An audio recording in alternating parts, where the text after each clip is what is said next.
Hoje vamos mergulhar numa ideia que é ao mesmo tempo simples e muito poderosa: a teoria da economia das âncoras reais.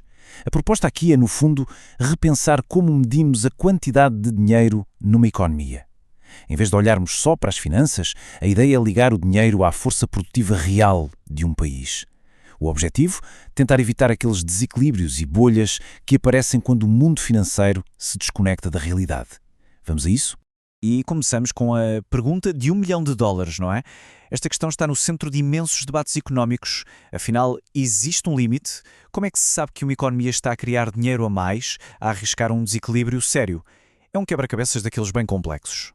E é aqui que entra a proposta central desta análise. E se em vez de deixar a oferta de dinheiro flutuar com base em fatores puramente financeiros, a gente a ancorasse em algo tangível, em algo que a economia de facto produz, algo real? Ok.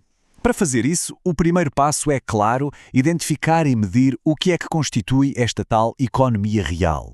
A teoria foca-se nos alicerces, naqueles setores que formam a base material de todo o resto. E que alicerces são esses? São estes 4 setores estratégicos. Pensem um pouco.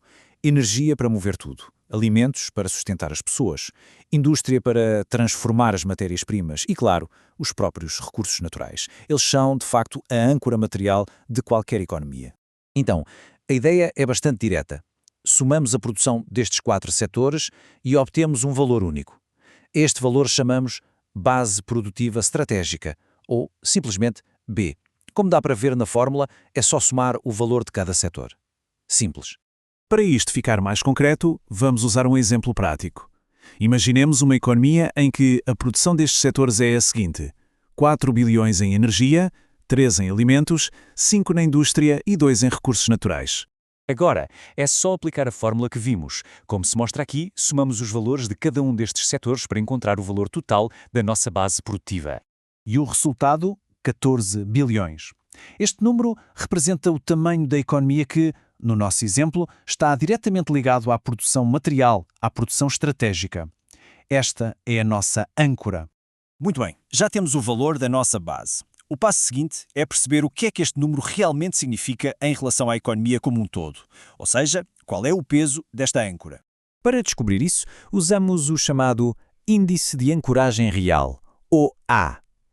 É uma proporção, uma conta simples. Dividimos a nossa base produtiva, o B, pelo tamanho total da economia, o Y, que é o PIB. Este índice vai dizer-nos qual a percentagem da economia que está assente nestes setores-chave. A continuar com o nosso exemplo, vamos definir o tamanho total da economia. Vamos supor que o PIB, o nosso Y, é de 30 bilhões. Agora sim, temos todas as peças que precisamos para calcular o nosso índice.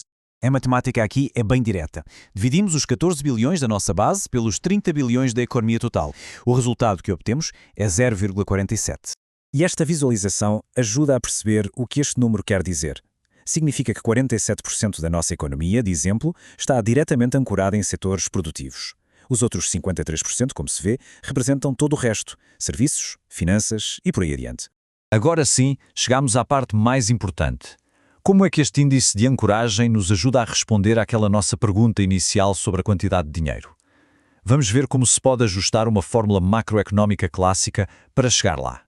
Esta é a famosa equação de troca, muitas vezes associada a Irving Fisher.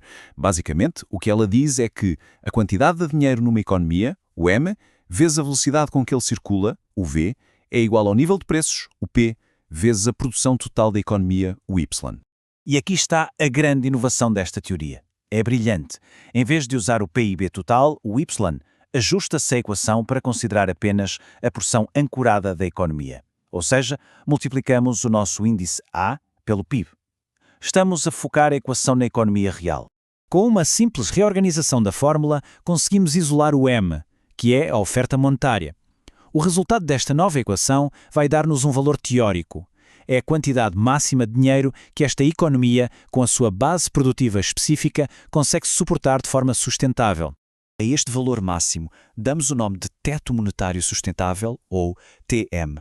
É, no fundo, o limite teórico para a oferta de dinheiro e é calculado com base no nível de preços, no nosso índice de ancoragem, no PIB e na velocidade do dinheiro. Pois bem, para o nosso cálculo final, vamos só juntar todas as nossas variáveis. Já calculámos o A e definimos o Y.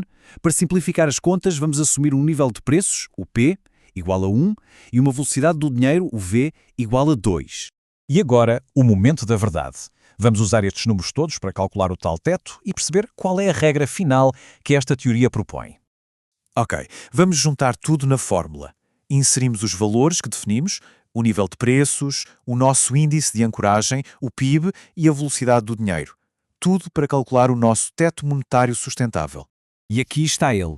Para a nossa economia de exemplo, o teto monetário sustentável é de aproximadamente 7,05 bilhões.